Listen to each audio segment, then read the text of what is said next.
Buenas noches, comunidad de Macondo. Este jueves de la fumata blanca en el que habemos nuevo papa, Robert Francis Prevost Martínez, nacido en Estados Unidos y nacionalizado peruano, es el nuevo pontífice bajo el nombre de León XIV.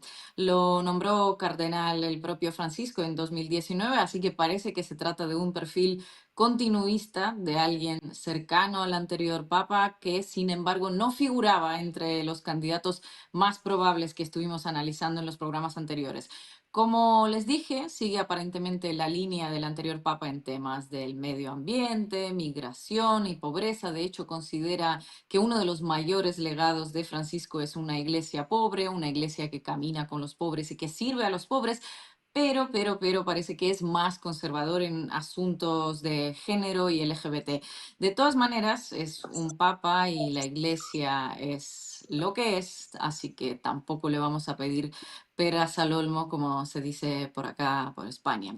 De las noticias de última hora pasamos a las de los últimos días. Hoy hablaremos de nuevo de Bolivia, que se encamina hacia las elecciones presidenciales en un clima de división inédita de la izquierda, pero ahora con alguito más de certeza, porque el presidente del Senado boliviano, Andrónico Rodríguez, aceptó ser candidato a la presidencia y aunque quedan todavía muchísimas cuestiones en el aire, el anuncio despertó bastante furia. Se trata de quien mejor perfila en las encuestas de momento y que es en el fondo una esperanza para el bloque popular en Bolivia, aunque, como les dije, hay una interna muy fuerte en las filas de la izquierda. En fin, ¿qué cabe esperar en estos próximos días y en estos próximos meses? Lo vamos a analizar hoy en Macondo. Y por último, y antes que nada, en realidad tocará volver a hablar de Gaza porque tras 19 meses de genocidio, Israel anunció una nueva ofensiva militar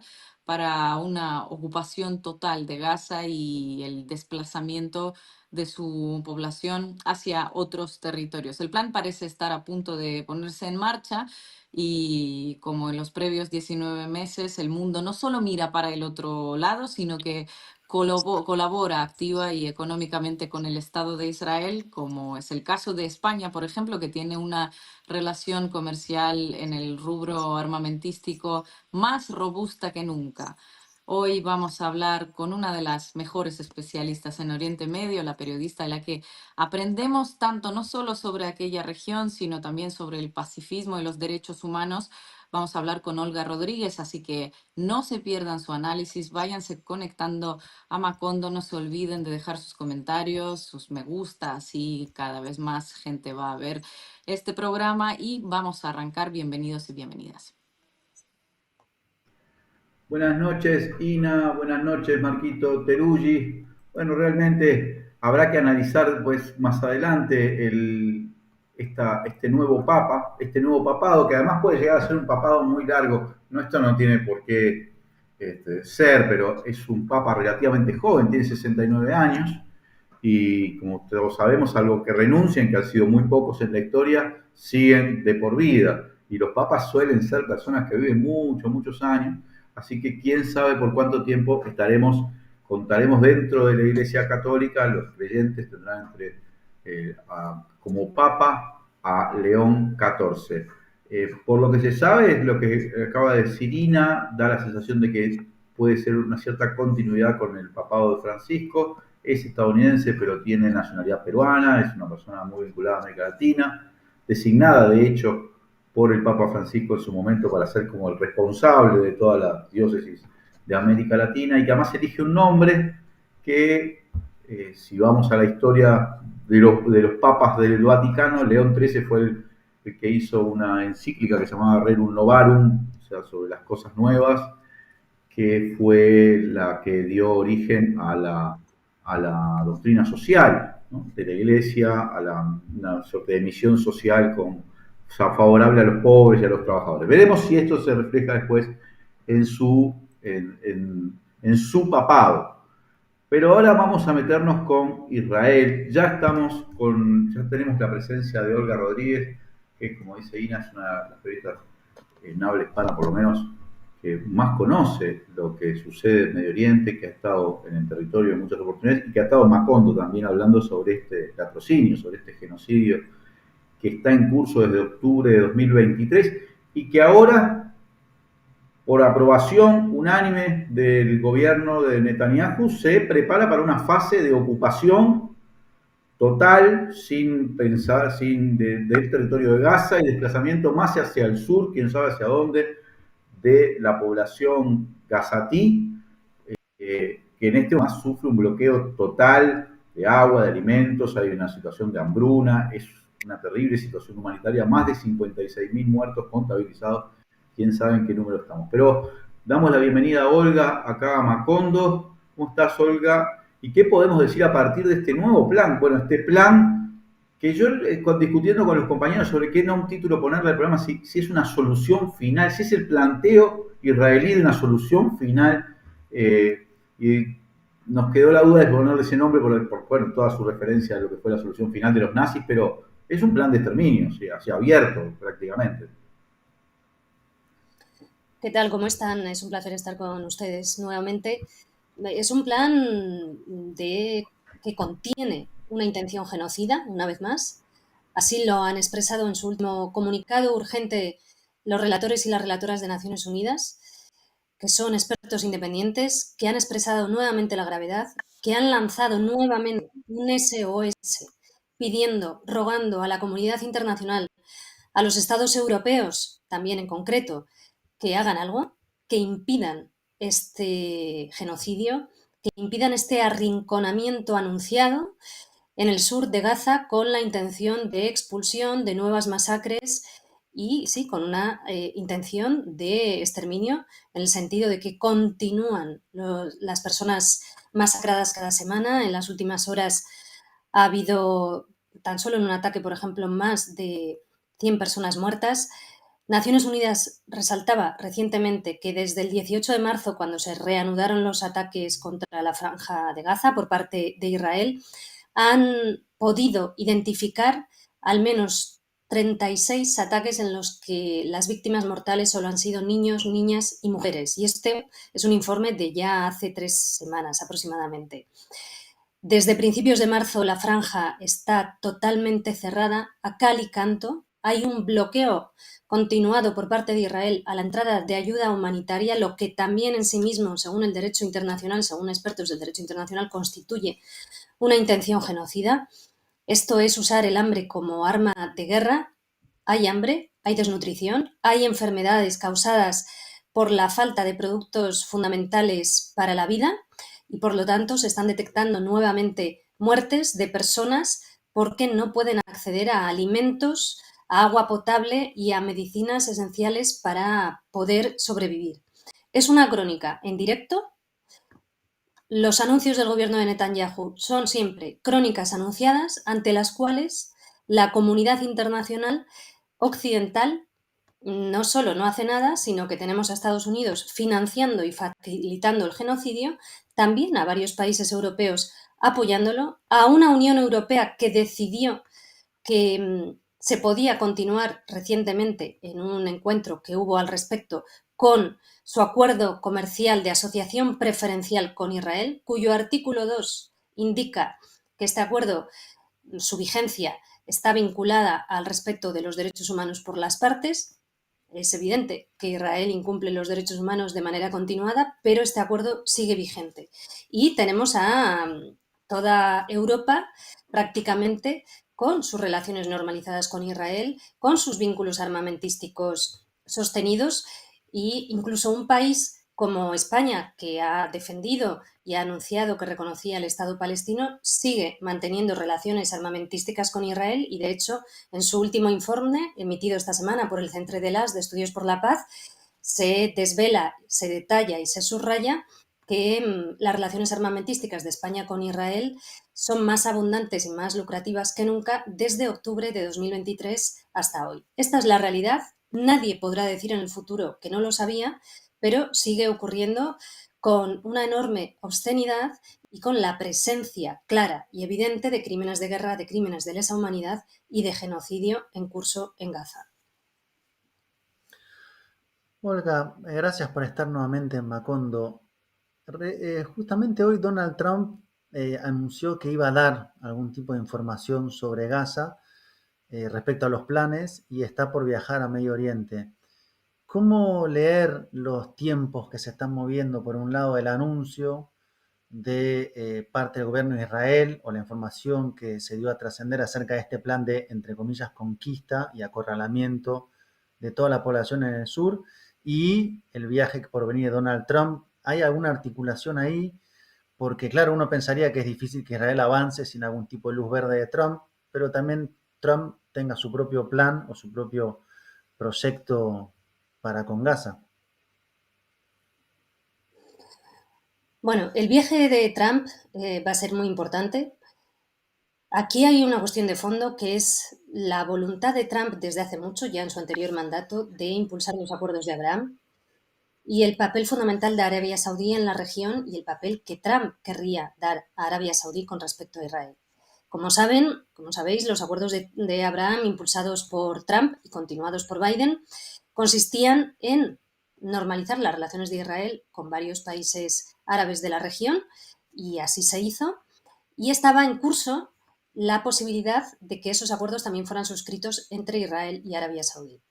¿Qué suponen estos acuerdos? En la práctica suponen pasar por encima de la cuestión palestina, es decir, porque en estos acuerdos no hay ni una línea sobre los derechos de la población palestina, sobre el derecho de autodeterminación del pueblo palestino, sobre el régimen de apartheid israelí y no se expone ninguna condición a cambio de la firma de estos contratos, no se le exige nada a Israel en este sentido, ¿no? A cambio de la firma de estos acuerdos.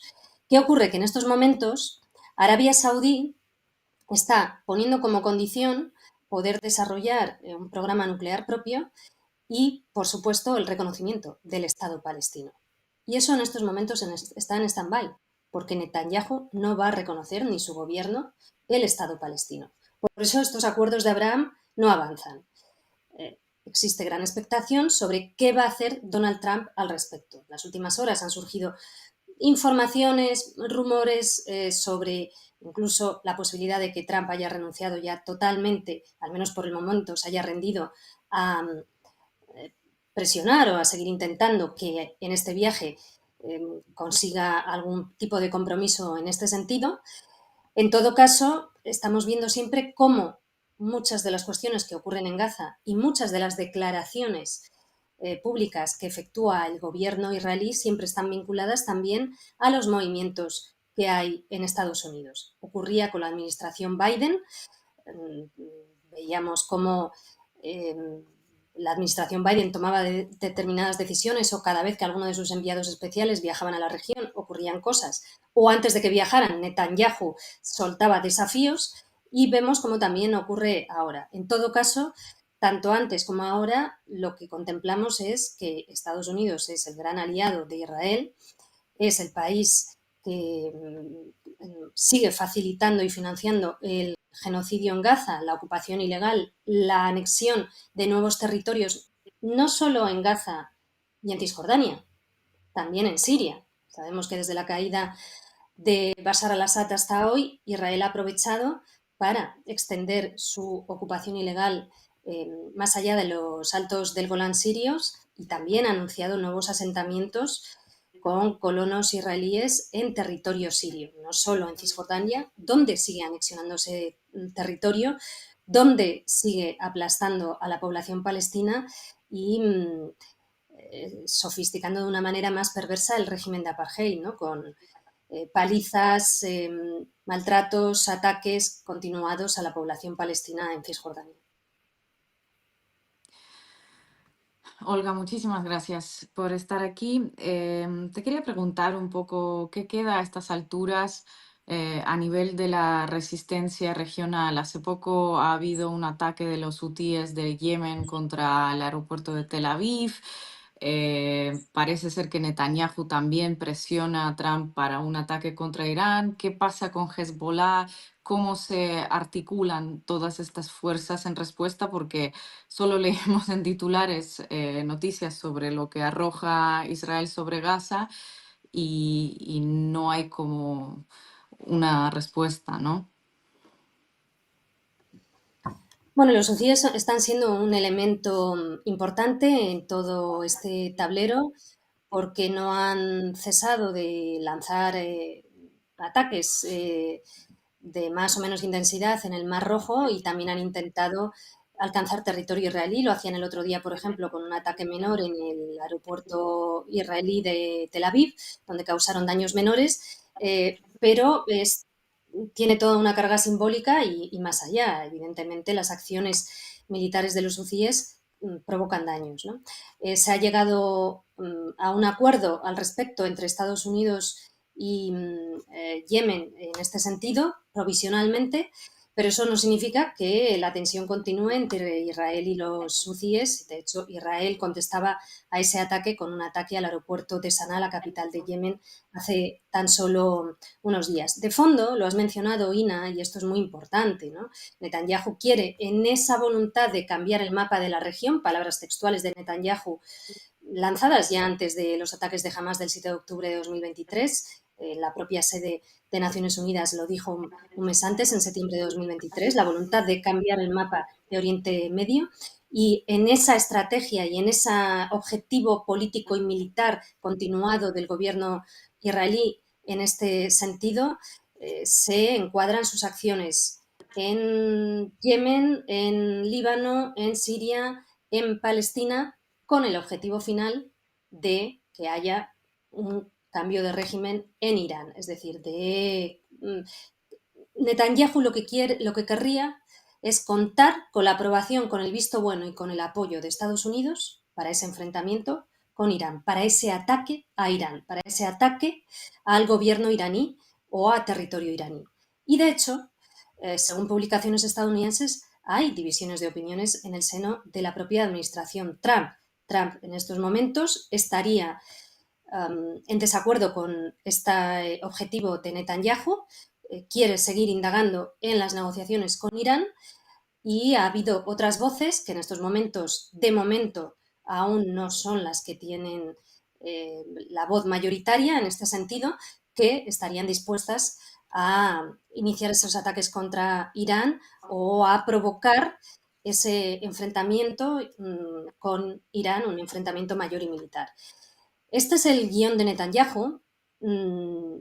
Llevamos 19 meses viendo cómo ha intentado desplegar todos estos puntos de su plan y de su guión, cómo ha conseguido algunos y cómo sigue sin conseguir otros. Con respecto a la resistencia armada palestina, la debilidad es evidente, pero sigue habiendo resistencia armada en Gaza y siguen actuando milicianos y hombres de Hamas armados, y también en Cisjordania ha habido enfrentamientos en algunos campos de refugiados. La capacidad de aplastamiento que tiene el ejército israelí es enorme. Tan solo desde enero hasta ahora, solo en Cisjordania ha logrado provocar el desplazamiento de más de 45.000 personas civiles solo en Cisjordania, y en la práctica está más cerca que nunca de lograr ese objetivo que ha sido subrayado a lo largo de los años, no solo por el gobierno de Netanyahu, también por otras voces, que es el deseo, la voluntad de conseguir que los territorios palestinos ocupados sean finalmente devorados por Israel y sean finalmente ocupados y anexionados de manera permanente por Israel y formen parte del Estado colonial israelí. Ese ha sido el objetivo desde hace mucho tiempo. Yo las primeras veces que viajé a Palestina, antes de vivir allí una temporada, fue en los años 90, y ya veía cómo iban construyéndose asentamientos lejos de retroceder en ese sentido. Desde entonces hasta ahora los asentamientos israelíes en Cisjordania, es decir, el proceso de ocupación ilegal de Cisjordania, se ha triplicado. Hay un número de colonos 3 veces mayor que en los años 90. Esto es lo que ha ido ocurriendo. Empezó antes de que el gobierno de Netanyahu llegara al poder. Con Netanyahu, que ha gobernado en varias ocasiones diferentes, se pudo desarrollar, pero no se frenó en ningún momento este crecimiento de asentamientos ilegales y la ocupación ilegal a través del muro, a través de los checkpoints en las últimas 3 décadas. Siempre ha sido una línea hacia arriba, continuada.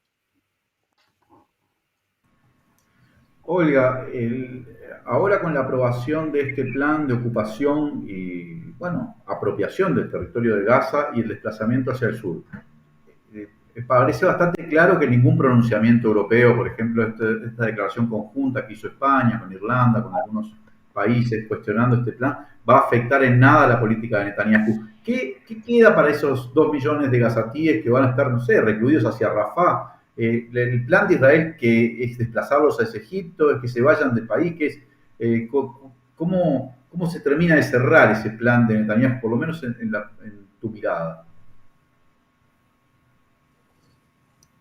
Mira, la verdad es que desde octubre de 2023 yo creo que las personas que llevamos tiempo trabajando en relación a la cuestión palestina, ya sea periodísticamente, académicamente o de otras maneras, sabíamos que podíamos ver en cualquier momento esa apertura de las fronteras con Egipto, por ejemplo, para provocar la expulsión de población, es decir, bombardear intensamente en Gaza a la población, negarle el acceso a los productos fundamentales y que en algún momento esa expulsión en masa se produjera.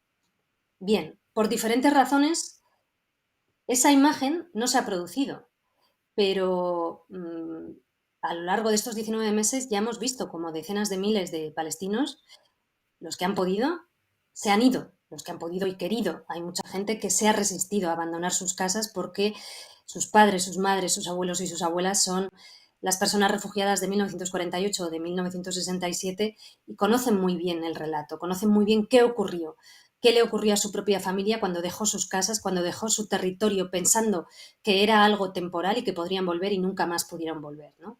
De ahí la resistencia civil de la población de Gaza a abandonar sus casas y a renunciar a su derecho y a su territorio, ¿no? Lo que ocurre es que en este arrinconamiento progresivo de la población, en este desplazamiento forzado continuado y en esta extensión de la ocupación y de la presencia militar ya terrestre israelí en Gaza, vemos que el plan verbalizado además por el propio gobierno Netanyahu es ese, un arrinconamiento que en algún momento podría terminar en esa apertura de puertas, porque hay que recordar que Israel ha cerrado durante meses todas estas fronteras, que niega la salida a la población palestina, que para salir la salida ha sido en cuentagotas, en algunos casos pagando grandes cantidades de dinero a una empresa egipcia, propiedad de un gran amigo del presidente egipcio al-Sisi. Ha habido gente que ha tenido que pagar unos $10.000 por cabeza por cada miembro familiar para poder huir del genocidio. Pero en algún momento siempre nos hemos esperado que esta expulsión, ¿no? O sea, que esta escena final, por decirlo así, se produzca, como la vimos también en el pasado, como la vimos en 1948, como la vimos en 1967. Ahora bien, de momento hemos visto una imagen contraria, es decir, cuando se logra un acuerdo de tregua, con la llegada de Trump y de su enviado especial, una tregua que fue corta, que fue violada en multitud de ocasiones por el ejército israelí, pero al fin y al cabo una tregua, lo que vimos fue el movimiento del pueblo palestino de Gaza en sentido contrario, es decir, saliendo de aquellos lugares a los que le había arrastrado el ejército israelí para intentar regresar a sus casas, regresando en masa al norte. Esa es la imagen que hemos visto hasta ahora, como una reivindicación de su derecho al retorno, de su derecho al regreso, reconocido por Naciones Unidas, continuamente negado por Israel. Y ocurre que en el norte y en el centro, a donde regresaban, pues la mayor parte de sus viviendas estaban absolutamente destrozadas, los campos de cultivo absolutamente destrozados y no había alimentos ni productos básicos para mantenerse allí. La gente que tenía tiendas de campaña plantó sus tiendas de campaña. Quienes no han dormido a la intemperie. Yo tengo interlocutoras, mujeres con las que hablo de una manera más o menos cotidiana, que han estado durmiendo durante semanas a la intemperie. Se han reanudado nuevamente los ataques y las masacres y de nuevo se ha producido el desplazamiento forzado y ahora hay una situación absolutamente terrible e inimaginable en los hospitales, en los campos donde se concentra la gente, en la peregrinación diaria de la población buscando un pedazo de pan, buscando agua potable que no encuentran muy a menudo, afrontando las consecuencias de los niños y las niñas cuando no beben agua potable, con diarreas, con dolor de tripa, con estómagos inflamados, en fin, con infecciones. Esta es la realidad cotidiana, ¿no? La gente que se dedica al campo sanitario y que está en los hospitales, yo no sé cómo son capaces de continuar su trabajo después de haber visto lo que han visto, con un estrés postraumático continuado, que en realidad no es post, es traumático, porque nunca llegan al post, siguen en el trauma perpetuo, viendo cómo llegan cadáveres de niños y de niñas, viendo cómo llega gente herida a la que no pueden salvar la vida porque no hay medicinas ni anestesia suficiente ni antibióticos suficientes, y porque no hay, ya digo, los productos más básicos. Entonces, bueno, la intención de Israel, del gobierno israelí en estos momentos, es ocupar Gaza y quedarse allí. Y esto ha sido verbalizado y cuenta con un señor como Donald Trump, que va a estar dispuesto a legitimar este plan, ¿no? Él ya siempre en su anterior mandato, donde no tenía tanto poder porque no contaba con todas las cámaras, ya anunció que esta era su intención, ya siempre se ha mostrado defensor de esta ocupación ilegal perpetua y de la anexión de territorios, se mostró dispuesto a que Cisjordania entera fuera anexionada por Israel prácticamente. Por lo tanto, existen muchas cartas encima de la mesa en estos momentos para que los planes del gobierno de Netanyahu, si nada lo impide, puedan seguir su curso. Existen herramientas que Europa podría usar y otras naciones podrían usar para presionar a Israel. Europa no ha usado prácticamente de ninguna. Es decir, hay algunas palabras en algunos casos, alguna emisión de intenciones en algunos casos, pero aquellas acciones necesarias de presión a día de hoy no se han ejecutado aquí en el continente europeo, que es desde donde yo les hablo. Vimos cómo la Unión Europea era capaz de emitir sanciones para el gobierno ruso, y esto no se ha producido para el gobierno israelí. Y el comercio continúa su curso armamentístico y no armamentístico. Esta es la realidad a día de hoy. Es más, en esta voluntad continuada de mantener las buenas relaciones y alianzas con Israel sin presionar, Europa está tirando piedras contra su propio tejado, porque está permitiendo que se ensanchen los espacios para la impunidad y dañando aquellas herramientas a través de las cuales puede defender aquellos valores que los bienpensantes dentro de Europa afirman que son los valores que distinguen a Europa como el continente que hace el bien frente a los demás. Es decir, la Unión Europea, sus 27 integrantes, son firmantes del Estatuto de Roma, y esto les obliga a defender los mandatos de la Corte Penal Internacional y a garantizar su cumplimiento. Sin embargo, hemos visto que no solo la Hungría de Orbán cuestiona la Corte Penal Internacional, abandonándola, incluso invitando a Netanyahu. Hemos visto cómo Francia emitió un comunicado cuestionando la orden de arresto contra Netanyahu, afirmando la existencia de una presunta inmunidad de Netanyahu que no es tal. Alemania, su anterior ministra de Exteriores del gobierno ya saliente, defendió en varias ocasiones bombardeos contra la población civil en Gaza como necesarios. Y el gobierno actual ha anunciado que estaría dispuesto a invitar a Netanyahu. Son varias las naciones europeas que han evitado afirmar que arrestarían a Netanyahu y que incluso han querido decir que no podrían arrestarlo porque Netanyahu actualmente tendría una inmunidad que en realidad no es tal. Y ahí están Italia, Francia, Austria, Holanda o Alemania, más allá de Reino Unido, pronunciándose en este sentido.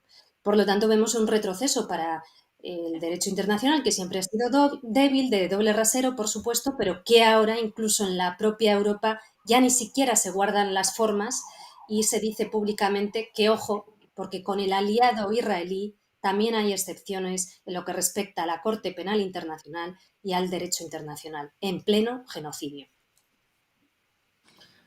Creo que lo denunciabas tú en uno de los artículos, ¿no? Que Karim Khan decía que le habían dicho en una ocasión que la Corte Penal Internacional se había creado para gente como Putin o para los yugoslavos, Milosevic y tal, pero no para Netanyahu, ¿no? Es bastante ilustrativo de estos valores. Olga, sabemos que ya se hizo tarde en España. Te agradecemos muchísimo esta conversación. Siempre es un placer tenerte y esperamos volverte a ver en Macondo. Muchísimas gracias. El placer es mío. Un saludo. Gracias.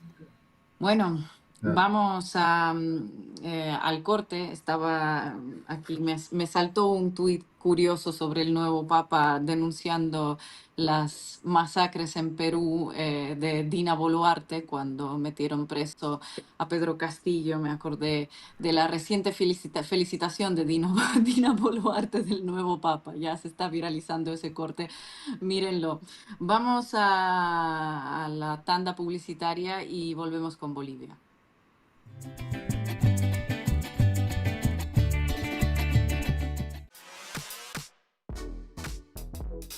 EIR Aberturas, más de 20 años de experiencia y calidad. Conoce nuestras líneas de productos. Línea Proba, diseño, economía y durabilidad. Línea Suma, sistema de aberturas corredizas para grandes dimensiones. Y línea Gala, abertura de 2 hojas corredizas. Todo en calidad de aluminio del Uruguay. EIR Aberturas, marcamos la diferencia. Te esperamos en la esquina de San Martín y Garibaldi o por el 094-235508. Para seguir transformando Canelones, tu aporte es fundamental. Si estás al día con tu contribución urbana o suburbana y sos buen pagador, tenés un 15% de descuento y un 10% por pago contado. Canelones, un departamento confiable, ordenado y en obra. Gobierno de Canelones.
La verdadera amistad te dice las cosas de frente, aunque muchas veces no te gusten.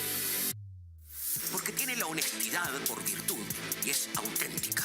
Prioriza la confianza por sobre todas las cosas. Es que la amistad asume el compromiso de estar siempre, sobre todo en las malas, para que cuando lleguen las buenas sean una verdadera fiesta. No importa el momento, la hora o el lugar, su voz siempre te hace sentir como en casa. Caras y caretas, una voz amiga. Suscríbete ahora.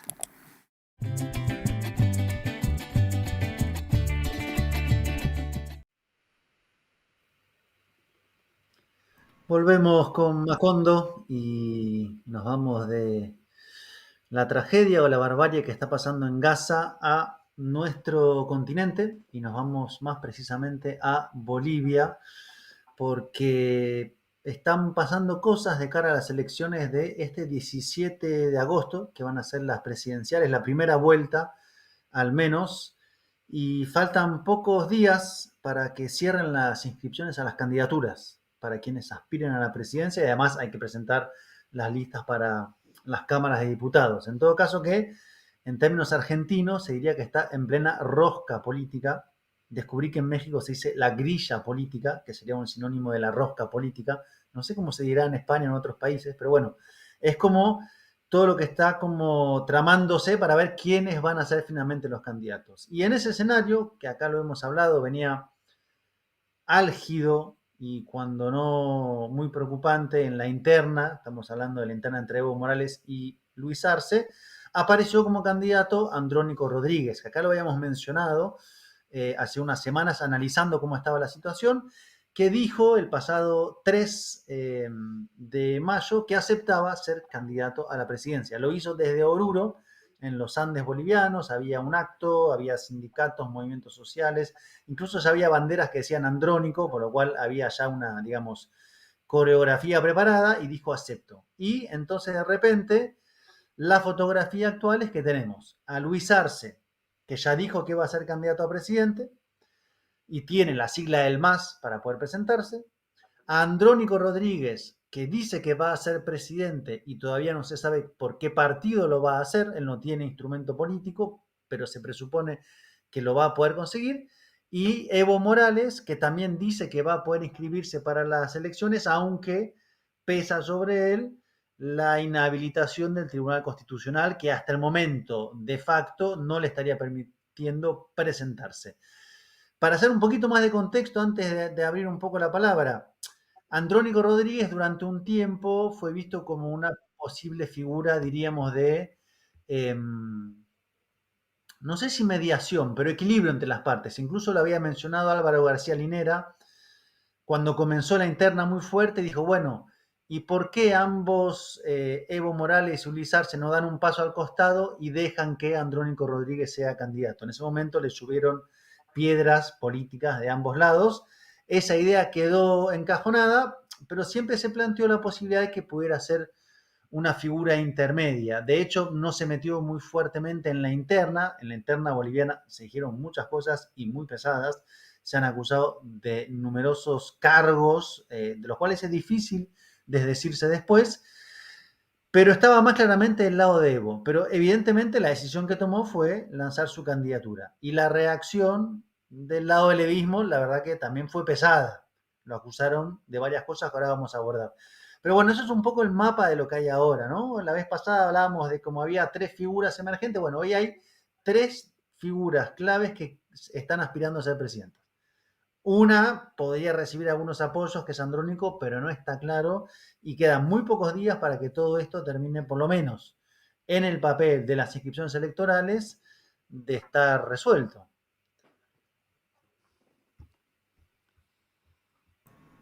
Bueno, sí, ¿me escuchan? Fue un paso para abrir un poco el tema. No, no, está bien, sí, porque además tenemos previsto Pero está muy una bien invitada, introducido el tema. pero Poco que todavía no añadir sé. porque siempre la interna... Sí, bueno, ahora hablamos simultáneamente. Adelante, Leandro. Pero Ina, hablá, dale. Primero las damas. Vos. No, por favor. Bueno, está bien. El tema andrónico, nosotros lo veíamos manejando. A mí me parece, voy a opinar, así como mirando, ¿cómo podemos caracterizar los últimos 2 años, por lo menos, de Bolivia, de la izquierda boliviana? 2 o más, ¿no? En un enfrentamiento entre el presidente Luis Arce Catacora y Evo, que ha tenido un despliegue de tipo judicial, político, policial, y podemos incorporar incluso el intento ese de asesinato de Evo que analizamos hace unos meses, donde le balearon la camioneta en la que se trasladaba, dentro de una zona donde Evo es medio intocable, porque él está en la zona del trópico, en la zona del Chapare, donde Evo, por lo menos se plantea así, de parte del arcismo y de otras figuras, donde Evo puede moverse sin demasiado riesgo de que avancen los que pretenden como capturarlo. Pero ha sido un enfrentamiento de ese nivel, que ha llegado, o sea, hace rato que pasó la política y se trasladó a casi cualquier plano de la convivencia social. Ahora bien, siguen estando los dos en el campo popular y si uno analiza incluso decisiones políticas de tipo geopolítica, tanto de Luis Arce como pronunciamientos de Evo, no es que uno encuentre grandes diferencias en cómo se posiciona en relación con lo que sucede fuera de Bolivia, por ejemplo, o cuáles son sus marcos de alianza, o cuáles podríamos llamar sus aliados internacionales. La posibilidad de que ese cisma en la interna de la izquierda boliviana, que por cierto favorece mucho a la derecha, se resolviera entre ellos dos, era, lo analizamos cuánto hace, un mes, 2 meses, prácticamente imposible. Y aparece la figura de Andrónico, que es muy joven, es una persona que tiene 36 años, que es el presidente de la Cámara de Senadores, pero que ya había sido elegido como vicepresidente de las Federaciones del Trópico hace 6, 7, 8 años, o sea, desde muy joven. Cuando Evo ganó, empezó a gobernar en el año 2006, Andrónico tenía 17 años, ¿no? Él como que ha vivido, ha transitado y ha construido su dirección política, su liderazgo político dentro del proyecto del evismo, dentro del proyecto de lo que ha significado el movimiento al socialismo. Y hoy es la figura joven, la figura como resultante de ese proceso que tiene más apoyo popular, de acuerdo a las encuestas. Aparentemente es el que tiene incluso más intención de voto. Y creo, mirado desde afuera, naturalmente, que refleja como una cosa superadora de esa contradicción entre Evo y Luis Arce. Y una posibilidad nueva o una posibilidad esperanzadora para la izquierda boliviana. Sin embargo, claramente no ha sido bien recibido de parte ni del evismo ni del arcismo, ¿no? Hubo, creo que en el día de hoy o ayer, manifestaciones de gente que está con Evo que llegó a quemar afiches de Andrónico. O sea, a ese nivel de considerarlo un traidor, vamos a llamarlo a dar explicaciones. O sea, la tensión no baja, Incluso pero los números, sí. algunas acusaciones más pesadas, pero si te parece, Leandro, está nuestra invitada en línea que puede contarnos como un poco más desde adentro cómo está la situación en Bolivia. Buenas tardes, Valeria, gracias por estar acá con nosotros. Cuesta a veces como entender un poco cómo es el clima que se está viviendo en Bolivia con toda esta, bueno, ahora presentación y candidatura de Andrónico Rodríguez, últimos días antes de las inscripciones, si Evo logra o no logra inscribirse, las acusaciones cruzadas. ¿Cómo podrías ayudar a esclarecer un poco este panorama para la audiencia latinoamericana deseosa de entender el laberinto boliviano? Hola, querido Marco, un saludo para ti y para todo tu equipo, como siempre. Un placer conversar con ustedes, atenta siempre a lo que nos ofrecen para entender mejor nuestra región. Efectivamente, como dicen, como han venido diciendo, Bolivia está en horas clave, por así decirlo, ya no solamente días, sino horas clave. La semana que viene deben presentarse las listas de las candidaturas, lo que incluye la presentación de los binomios, más la composición de los legislativos de cada sigla política. Sigla quiere decir o partido o alianza, ¿no? El escenario en general es que ahora mismo la sigla del Movimiento al Socialismo está bajo posesión de, digamos, la línea política que corresponde más al arcismo, al gobierno de Luis Arce y sus ministros que la han venido alimentando mucho y que se han hecho de ella, digamos, con un procedimiento de muy dudosa honestidad, por decirlo de alguna manera. Y bueno, también tenemos un conjunto de siglas que han logrado inscribirse que todavía no se entiende muy bien, es decir, el boliviano y la boliviana de a pie no sabe muy bien quién es dueño, qué representa cada sigla. Hay muchas de ellas que tienen ya 10, 20, 30 años dentro del escenario de la democracia partidaria boliviana. Algunas de ellas han manifestado públicamente que estarían dispuestas a prestar, su ente, su paraguas institucional para que digamos, toda esta estructura del instrumento político, lo que era el MAS, pueda tener un canal formal para participar en elecciones. Inicialmente se pensaba, digamos, en términos generales, había la idea de que todo este núcleo político en torno a Evo iba a ir, digamos, cohesionado, No se sabía claramente debajo de qué sigla, pero sí cohesionado, lo que incluía, por supuesto, al presidente del Senado, a Andrónico Rodríguez. Pero como ustedes efectivamente lo han venido contando, Andrónico está, digamos, ahora en una situación, podría decirse, de mayor autonomía. Ha aceptado públicamente la invitación que le han hecho algunas organizaciones sociales para liderar una opción electoral y todavía no queda claro qué es lo que va a suceder. Lo que podemos decir a este momento es que hay muchos, todavía a este momento, hay muchísimos esfuerzos desde distintos lugares del espectro político boliviano, desde las organizaciones sociales, desde gente vinculada a la academia, desde gente vinculada a iniciativas internacionales, digamos, progresistas, que están intentando que se construya un acuerdo para lograr una candidatura única de todo este, digamos, universo de organizaciones sociales que han quedado por fuera de lo que el gobierno ha dejado al apropiarse del movimiento al socialismo. Es decir, se está buscando básicamente un acuerdo entre el ala evista y lo que se está construyendo en torno a Andrónico, quien hoy evidentemente estaría habilitado para ser candidato a las elecciones de agosto próximo. Valeria, muchísimas gracias por venir a Macondo. Un placer tenerte aquí nuevamente. Justamente estás hablando de esta candidatura única que se busca un apoyo del ala evista, pero hasta hace nada Evo Morales dice que sí se va a presentar y que va a ser candidato. Y la pregunta es, si no logra inscribirse finalmente, ¿qué cabe esperar? ¿Va a apoyar a alguien? ¿Va a apoyar a Andrónico? ¿O es algo que nadie se atreve a pronosticar en Bolivia en estos momentos? Pues básicamente hay dos opciones, querida Ina. La primera, que se logre hacer una propuesta, digamos, si quieres, del levismo y de lo que está en torno a Andrónico con una lista legislativa acordada.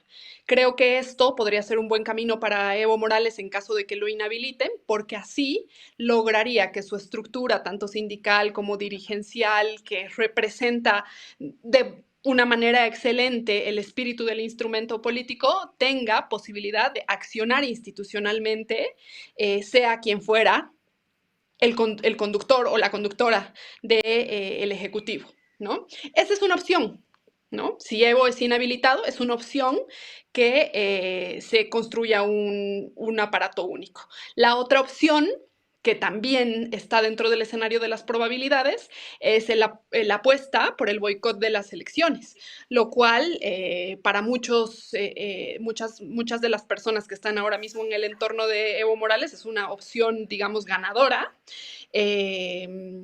Y muy criticada para otros, porque esto significaría que todo el entorno, digamos, tanto sindical como social que está alrededor de Evo Morales quede absolutamente por fuera del resultado de esta elección, vale decir, del legislativo, Cámara Alta y Cámara Baja, pero además tenga como efecto, y esto es muy importante mencionarlo, una especie de adormecimiento hacia las elecciones municipales que están a la vuelta de la esquina.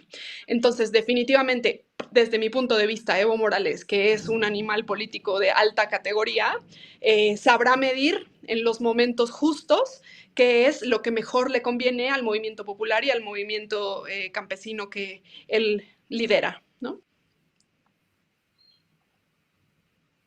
Valeria, si miramos pragmáticamente, por lo que ha trascendido, los números, las encuestas, los sondeos de opinión pública ubican a Andrónico con mejores posibilidades que cualquiera de los otros dos candidatos. ¿Hay alguna otra chance? ¿Tiene otra chance la izquierda boliviana de conservar el gobierno que una tercera candidatura de este tipo? Así, en el análisis más, si se quiere, más práctico del fenómeno electoral.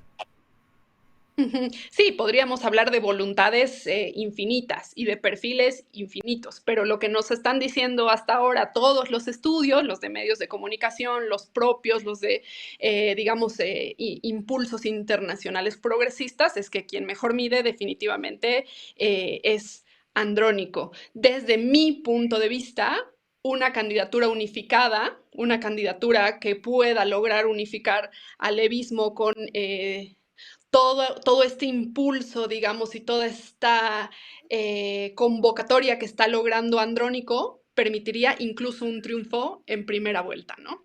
Lamentablemente yo no conozco un solo estudio en el que alguna persona de nuestro espectro político alcance los números que está alcanzando ahora mismo Andrónico. Definitivamente al interior del instrumento político, después de Evo, quien mayores posibilidades tiene es Andrónico Rodríguez.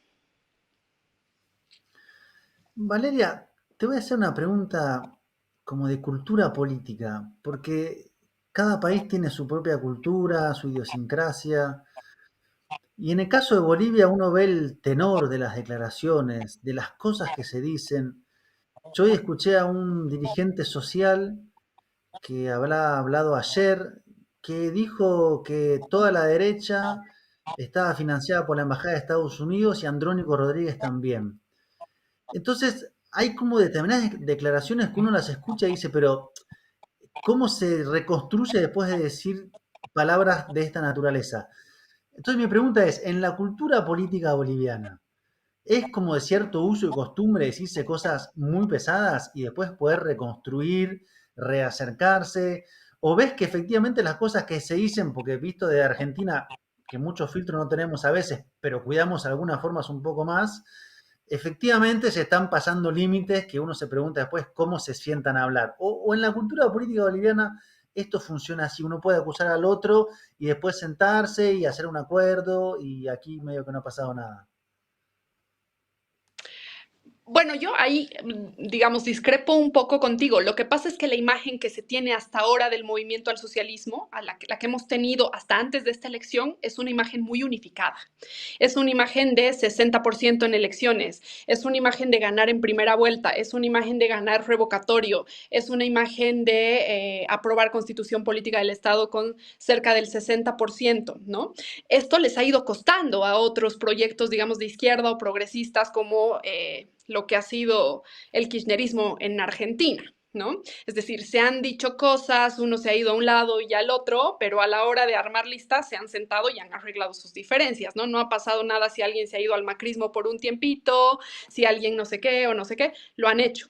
En Bolivia no estamos acostumbrados a eso, porque como digo, lo vuelvo a decir, somos una fuerza política que hemos venido ganando elecciones hace 20 años sin tener ningún rival al frente.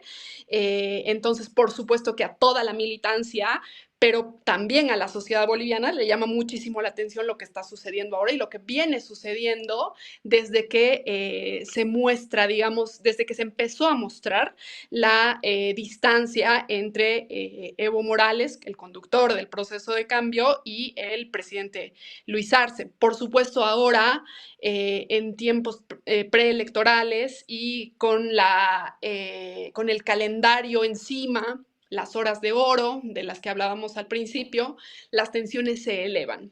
Desde mi punto de vista, lo que ha hecho Andrónico en estas últimas semanas es, vamos a decirlo en términos muy sencillos, subir sus acciones, ¿no?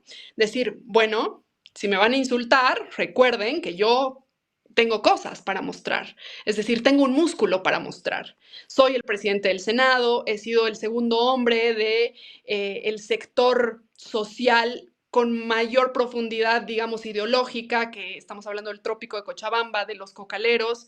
He sido el dirigente, y esto es muy importante decirlo, he sido el principal dirigente en oposición al gobierno de facto de Yanine Áñez, he sido el primer o principal emisario de Evo Morales durante sus asilos, tanto primero en México y luego en Argentina, y lo tengo, y está acá, y nadie me lo puede discutir. No ha terminado el de manifestar en esta línea una especie de rechazo o de ruptura propiamente dicha con el evismo. Y si tú escuchas los mensajes de Evo Morales, él tampoco lo ha hecho con Andrónico. Sí, dirigencias medias y sí personas que evidentemente se sientan en la mesa a comer el almuerzo, a comer la cena con Evo Morales. Pero él propiamente no. Y yo creo que esto responde mucho a, digamos, esta capacidad que él tiene de liderar un movimiento tan grande, ¿no? Evo Morales antes ya ha hecho acuerdos con personas que no necesariamente vienen de su misma organización política, con personas que no necesariamente han compartido, digamos, históricamente su línea política e ideológica. No lo veo como grave, ¿no? En Bolivia se utiliza una frase para invocar, digamos, a la soltura de las militancias a la hora de perdonar, por así decirlo, este tipo de acciones. Y es que hasta en las dictaduras, se dice, hasta en las dictaduras, las fuerzas políticas cruzaron ríos de sangre para hacer acuerdos en favor de la democracia. Yo estimo que no está nada dicho y que en todo caso lo que está esperando la mayoría de la gente en Bolivia es poder tener una propuesta que agrupe esta noción de estabilidad que nos han dejado los anteriores gobiernos el compañero Evo Morales, con la posibilidad de plantear un futuro hacia adelante, ¿no? Valeria, nos estamos quedando sin tiempo, pero es muy interesante, la verdad, la conversación. Una última pregunta que te voy a hacer. Llevamos como años ya hablando de esta interna, de las incertidumbres, ¿no? De cara a las elecciones, cómo va a ir la izquierda tan dividida. Y uno da por hecho que para la derecha estas elecciones van a ser un paseo, aunque siempre todos los analistas con los que hemos hablado nos advertían que también la derecha tampoco es que tenga una propuesta consolidada, una candidatura que se destaque por encima de las demás. Y ahora cuando tenemos alguito de certezas en el bloque popular, ¿hay algo de parte de la derecha en quien nos tengamos que fijar, algún candidato que podría destacar, que podría pasar a la segunda vuelta o incluso ganar? Mira, yo tengo que reconocer elementos en algunos candidatos. No creo que haya uno que esté a puertas de Palacio de Gobierno, de Kilómetro Cero, en la Plaza Murillo, pero creo que, por ejemplo, Samuel Doria Medina está haciendo una campaña interesante basada en algo que el gobierno de Luis Arce, digamos, le ha quitado al movimiento popular como bandera, y es la estabilidad traducida en dos cosas. Samuel Doria Medina te plantea combustible y dólares en 100 días, pero además lo hace desde un lugar que no tiene ninguno de los otros políticos de la derecha, que es que Samuel Doria Medina no se ha ido de Bolivia nunca, ¿no? Durante los años de gobierno de Evo Morales ha sostenido su sigla, ha sostenido su bancada, a veces más chica, a veces menos chica, ha sostenido gobiernos subnacionales, ha sostenido proyectos de ayuda social, en fin, ha estado presente, para muchos siendo un personaje hasta burlesco, porque es un poco, digamos, trae una estética un poco ridícula en general, pero es un personaje de la política que no se ha retirado nunca de la política. Luego está Tuto Quiroga, que está jugando algunas cartas y que en el golpe de 2019, y esto es importante decirlo, ha sido uno de los hombres de Estados Unidos en la mesa de las negociaciones, entonces por ahí también habrá que ponerle alguna atención. Y hay un tercer candidato que es como se quiere plantear como el típico outsider, que es Dunn, que más que todo, desde mi punto de vista, es el candidato de los medios, porque no trae nada, no trae estructura, no trae un proyecto político, digamos, ni siquiera de hace 2, 3 años. Es un hombre que vive en Estados Unidos, es un hombre que no ha tenido, digamos, militancia en ningún otro partido político, no ha pasado por un cargo de representación ni nada por el estilo, a diferencia de los otros dos. Pero bueno, ninguno de los tres, desde mi punto de vista, ninguno de los tres es que tiene ahora mismo pasos más cerca a el Palacio de Gobierno.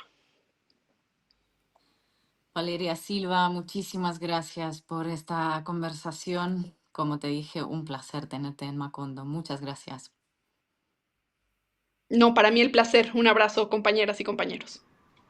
Un abrazo. Gracias, Vale. Bueno, bastante despejado el panorama de Bolivia, que a mí siempre me da como muchísimo respeto acercarme a este país y analizar esto en clave interna de la izquierda, qué pasa. Es muy Pero valioso ya Ahora, saben tener que se pueden voces de cruzar, ahí, ¿verdad? se pueden cruzar ríos de sangre. Mm. Bueno, nos vemos el jueves que viene.